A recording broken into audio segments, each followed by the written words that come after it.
আমারও তো একটা স্যাটিসফাইয়ের ব্যাপার আছে, যার কারণে এই ব্যবস্থা। আমাদের একটু খরচ এই জন্যই বেশি হয় যে আমরা পিওরটা মানে ভালো জিনিসটা ক্রয় করি, ভালো জিনিসটা নিয়ে আসি, তারপরে আমরা শিওর হয়ে তারপরে আপনাদের হাতে দিই। আমরা রুট লেভেল থেকে যে মধুগুলো নিয়ে এসে, এর আগে আমি অনেকবার দেখাইছি যে আমরা কীভাবে মধুগুলো সংগ্রহ করতেছি, নিয়ে আসতেছি। সো এই জার্নিটাই আমি আবার দেখাইতে চাই যে আমরা 7টা ধাপে মধু সংগ্রহ করা থেকে শুরু করে নিয়ে একদম ডেলিভারি পর্যন্ত পুরো প্রসেসটা আপনাদের সাথে শেয়ার করব। স্টেপ 1, আমরা রুট লেভেল থেকে খামারিদের থেকে সরাসরি আমি নিজে যাই। আমি তো আলহামদুলিল্লাহ অনেক খামারি ঘুরি, মানে ম্যাক্সিমাম খামারি আমার যাওয়া আলহামদুলিল্লাহ। সো প্লাস হইলে আমার টিম গিয়ে মৌয়াল এবং খামারিদের থেকে কথা বলে তারপরে মধুটা আমরা সংগ্রহ করি। স্টেপ 2, মৌয়ালদের সাথে আমাদের কন্ট্যাক্ট থাকে যে মানে তাদের সাথে আমাদের বলাই থাকে যে তাদের থেকে আমরা ভালো মধুটা, এ গ্রেডের মধুটা যেটা মশার 23-এর নিচে থাকে আর কি, বিএসটি যেটা অ্যাপ্রুভ দিয়েছে, মশার 23-এর নিচে অবশ্যই থাকতে হবে।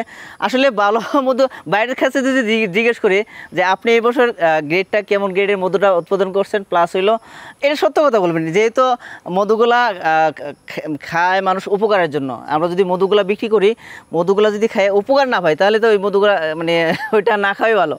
এটা যদি একটু বলতেন যে আপনি এই বছর মধুটা কোন গ্রেডের উৎপাদন করছেন? একজন খামারি চেষ্টা করে যে ভালো মধুটা উৎপাদন করবে, তার লক্ষ্যের উপরে তার নির্ভর করে যে মধুটাতে সে কি মধু উৎপাদন করবে। তো আমি মূলত মধু এবছর সর্বোচ্চ গ্রেডের মধু উৎপাদন করছি। আপনার 2300 পাইছি, 2200 পাইছি, যেটা আমরা এ গ্রেড বলি। 20, 21, 22 এই মানে মশারটা যদি এ গ্রেডের থাকে তাহলে এটা আমরা এ গ্রেড বলি আর কি। তারপরে যেগুলো মধু, এগুলো আসলে মধু না খাওয়াই ভালো আর কি, আমি বলি। বি গ্রেড, সি গ্রেড পাতলা হয়ে যায়, সি গ্রেডের মধু হয়ে যায়। হ্যাঁ, বি গ্রেড, সি গ্রেডের মধু হয়ে যায়। আমরা এরকম তাদের সাথে এটা ইনশিওর করে তাদের সাথে কন্ট্যাক্ট করার সময় এটা শিওর হয়ে নেই যে আমাদেরকে এ গ্রেডের মধুটা দিবেন, মানে 23-এর নিচে 22, 21, 22, 20, 21, 22 এই গ্রেডের মধুটা দিবেন আর কি। এ গ্রেডের মধুটাই মানুষের শরীরের জন্য উপকারী। আর যদি আমরা বি গ্রেড, সি গ্রেড যেটা গ্রেড নাই, ভাই একটু আগে যে একটা কথা বলছিলেন যে একজন মাপতে নিয়ে আসছিল, ওইটা এক ফ্রেন্ড, আমারই এক ফ্রেন্ড, হ্যাঁ মধু কালেকশন করছে, কালেকশন পরে ভাই আমি মধুটা বিক্রি করবো, আমার মধুটা একটু দেখা দেন। তখন আমাকে যখন মেশিনটা, আমার মেশিন আছে আমার কাছে নিয়ে আসছে, তখন দেখি মধু দেখি 27 গ্রেড। তখন আমি বললাম ভাই এটা তো মধু না, আসলে এটা পানি, খাওয়ার থেকে না খাই ভালো। তখন আমি আমার খামারের মধু দেখাই দিলাম যে আমারটা দেখেন 21 আছে, আমারটার মধুর সাথে আপনার মধুর দামের পার্থক্য তো কিরকম থাকবে এটা আপনি বলেন। তখন হ্যাঁ আমার কাছে লজ্জা হইয়া অলরেডি চলে গেছে। আর আমরা মধু 6-7 মাস থাকলো গ্যাস হবে না, কখনো হবে না, কারণ ওইটা গ্রেডফুল মধু। এজন্য ওই গ্রেডের মধুর মানে মানও ভালো, এটার চাহিদাও ভালো, ওটার দামও একটু বেশি, আর মানুষের শরীরের জন্য উপকার হবে। সর্বোচ্চ উপকারে আছে গ্রেডফুল মধুটা। শরীরের রোগ প্রতিরোধ ক্ষমতা অতি দ্রুত বৃদ্ধি পাবে। আর নর্মাল মধু যেটা জ্বালানো মধু বা রিপেয়ারিং মধু খাইলে হয়তো এটা কার্যকারিতা একটু কম হবে। আর যদি লো গ্রেডের মধু হয় তাহলে HMF মানে গ্রো হবে আর কি, যেটা মধুতে আপনার উৎপন্ন হবে আর কি, যেটা আমাদের স্বাস্থ্য ঝুঁকিতে ফেলবে, স্বাস্থ্যের জন্য খুবই খারাপ হবে আর কি। সো লো গ্রেডের মধুটা আমরা তো কিনবই না। আসলে আমরা কি করি, পাবলিক যেটা হয় বাঙালি, যে একটু কম পাইছি ওদিকে দৌড় দিচ্ছি, হ্যাঁ মধু হইলো না, আসলে ওই মানসম্মত মধু কিনা ওইটা যাচাই করে না, মধু হয়েছে ওইটাই আমরা কিনতেছি, দাম কম।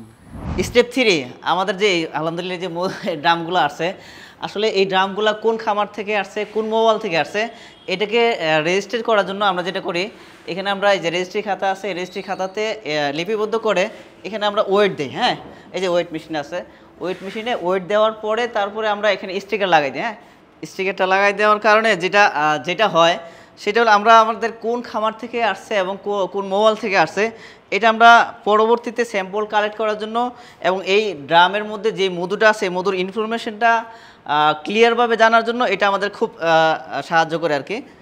সো স্টিকারটা এখানে লাগাই দেওয়া হয় আর কি। এই ড্রামের মধুতে যত ধরনের ইনফরমেশন নেওয়া দরকার এই একটা কোডের মাধ্যমে আমরা নিতে পারি কি, যেহেতু আমরা আমাদের স্টোরে নিয়ে এটাকে স্যাম্পল কালেক্ট করব, তারপর প্লাস হলে আমরা ল্যাবে টেস্ট করব। স্টেপ 4 হচ্ছে আমাদের স্যাম্পল কালেক্ট করা আর কি, যে ওনারা স্যাম্পল কালেক্ট করতেছেন, এটা আমাদের ল্যাবে চলে যাবে আর কি।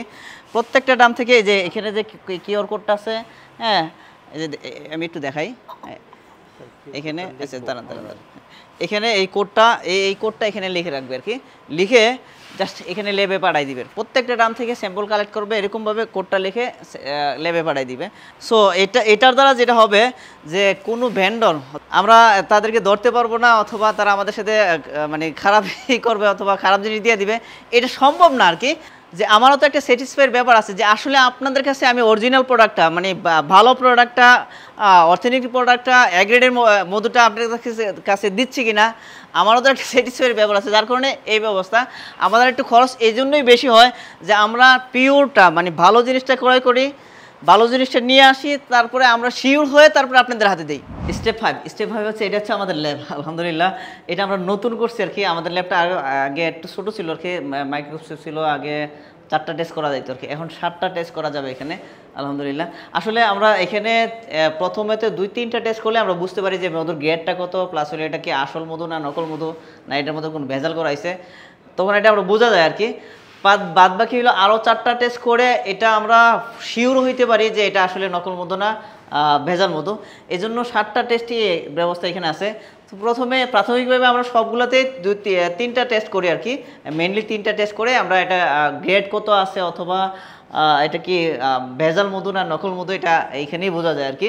সো এখানে আমরা প্রথমে যে মাইক্রোস্কোপ দিয়ে আমরা পোলেনটা দেখি, তারপরে এখানে যে রিফ্লেক্টোমিটার আছে এই রিফ্লেক্টোমিটার দিয়ে আমরা মশারটা দেখি আর কি, মধুর গ্রেডটা দেখা যায় আর কি যে আসলে মশারটা 23-এর নিচে আছে কিনা, যেহেতু বিএসটিতে 23-এর উপরে অ্যাপ্রুভ নাই, 23-এর উপরে মধু বিক্রি করা যাবে না।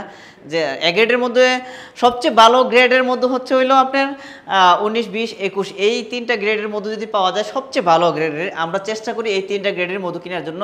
তারপরে মাঝে মাঝে এরকম 20, 21, 22 এরকমও চলে আসে আর কি। সো ওইটাকে আমরা অ্যাপ্রুভ করি আর কি। সো তারপরে হচ্ছিল আমরা এখানে মশারটা টেস্ট করার পরে এখানে পিএইচ মিটার আছে একটা, এই পিএইচ টেস্টটাও করলে এই মোটামুটি এই 3টা টেস্ট যে মাইক্রোস্কোপে পোলেনটা দেখা হয় আর মশারটা দেখা হয়, পিএইচটা মাপলে মোটামুটি মধুর যে আসল মধু না নকল মধু, মধুর গ্রেডটা কত এটা বোঝা যায়। তারপরে যদি সন্দেহ হয় যে না আসলে এটা কি একটু সন্দেহ লাগতেছে, পোলেন কম অথবা পোলেন নাই, এরপরে মধুর গ্রেডটা কম বেশি, মশারটা কম বেশি, প্লাস হইলো আপনার পিএইচ মিটারে যেই পরিমাণে আমাদের পিএইচ থাকার কথা ওইটা নাই, যদি একটু সন্দেহ হয় তখন গিয়ে আমাদের যে ফ্রুক্টোজ, গ্লুকোজ, তারপর হচ্ছে সুক্রোজ এই টেস্টগুলো করা লাগে আর কি। এরপরে আপনার যে মধুর যে গ্রেভিটি আছে এই গ্রেভিটি টেস্টটাও করা লাগে, এটাও আমাদের এখানে আছে আলহামদুলিল্লাহ। সো আমি চাই, আমি আরও আগে অনেকবার এই কথাটা বলছি যে আমি নিজে স্যাটিসফাই হয়ে তারপরে আপনাদের কাছে প্রোডাক্টটা তুলে দিচ্ছি, যার কারণে আপনারা আমাদেরকে পছন্দ করতেছেন আলহামদুলিল্লাহ। এই জন্যই আপনারা আমাদেরকে বেশি পছন্দ করেন যে আমরা ট্রান্সপারেন্ট, আমরা সব কিছু দেখাচ্ছি, আমরা কিভাবে মধুটাকে আপনাদের হাতে পৌঁছে দিচ্ছি। এই স্টেপগুলো যদি আপনারা সম্পূর্ণ ভিডিওটা দেখেন তাহলে আরও ক্লিয়ার হবে না ইনশাল্লাহ। স্টেপ 6 হচ্ছে প্যাকেজিংটা যদি হাইজেনিক মেনটেন না হয় তাহলে কিন্তু আসলে এটা স্বাস্থ্যসম্মত খাবার হবে না। এটাতে আপনার প্যাকেজিংয়ের কয়েকটা ব্যাপার আছে আর কি, এখানে এনভায়রনমেন্টের একটা ব্যাপার আছে, হাইজেনিকের ব্যাপার আছে, কোনো ধরনের ধুলাবালু যে অ্যাড না হয়, হ্যাঁ সবাই হ্যান্ড গ্লোভস তারপরে মাথায় ক্যাপ এরকমভাবে অ্যাপ্রন পরে আছে কি না। প্যাকেজিংয়ে আসার আগে আমাদের কিউসিতে পাস হইতে হয়, আমাদের নিজস্ব ল্যাবে পরীক্ষায় যদি পাস হয় যে না গ্রেডের মধু ভালো মধু, তাহলে যখন টিক মার্ক দিবে যে না এটা পাস, তখনই আমাদের এখানে প্যাকেজিংয়ের জন্য আসে। তারপর হচ্ছে যে বোতলটা হয়, বোতলটা কিন্তু ফুড গ্রেড হইতে হবে আমাদের। এই বোতলটা কিন্তু ফুড গ্রেড বোতল, এটা রিসাইকেল বোতল না, প্লাস্টিকের বোতল না, এটা প্যাড বোতল। আমরা যে পানি খাই মাম, তারপরে ফ্রেশের যে বোতলগুলো থাকে যেগুলোতে আপনার ফুড নষ্ট হয় না, দীর্ঘদিন সংরক্ষণ করলেও এটা নষ্ট হবে না, এই ফুড গ্রেড বোতলও কিন্তু লাগবে। ফুড গ্রেড বোতলে আমরা প্যাকেজিংটা করে থাকি সুন্দরভাবে, হাইজেনিক মেনটেন করেই প্যাকেজিংটা করে থাকি। স্টেপ 7 হচ্ছে হলো ডেলিভারি সেকশন আর কি, যেটা আপনারা যে প্রোডাক্টগুলো অর্ডার দেন ওই অর্ডারগুলো ডিসপ্যাচ করার জন্য এখানে আমাদের সুন্দর সিস্টেম, এটা আলাদা, এটা কিন্তু আপনার যেখানে প্যাকেজিং হয় তার থেকে আলাদা। এখানে প্যাকেজিং কমপ্লিট হওয়ার পরে এখানে নিয়ে আসা হয়, নিয়ে আসে এই যে ওনারা যারা আপনারা অর্ডার দিচ্ছেন স্টিকার লাগাচ্ছে। তারপরে আসলে আমাদের প্যাকেজিংগুলো এরকমভাবে করা যাতে করে আপনাদের হাতে কোনো ধরনের প্রোডাক্টগুলো নষ্ট না হয়, ওইরকমভাবে প্যাকেজিংটা করা আর কি, যে সুন্দরভাবে আপনার প্রোডাক্টটা পান আর কি। হ্যাঁ, প্লাস হইলো আপনার হাতে যে সুন্দর প্রিমিয়াম একটা লুক চলে আসে, যে আপনি না একটা সুন্দর একটা যে প্রোডাক্ট আপনি পাইছেন, যে কোনো প্রোডাক্টে আপনার আমাদের মধুগুলো দেখেন, লাল চিনিটা আছে, হ্যাঁ এখানে আমাদের ঘি আছে, মোরিঙ্গা পাউডার তো আলহামদুলিল্লাহ সুন্দর একটা প্রিমিয়াম প্যাকেজিংয়ে আপনাদের হাতে পৌঁছে। সো আমরা সর্বোচ্চ চেষ্টা করি যে আপনাদের স্যাটিসফাই, যে আমাদের কাস্টমাররা খুশি থাকে।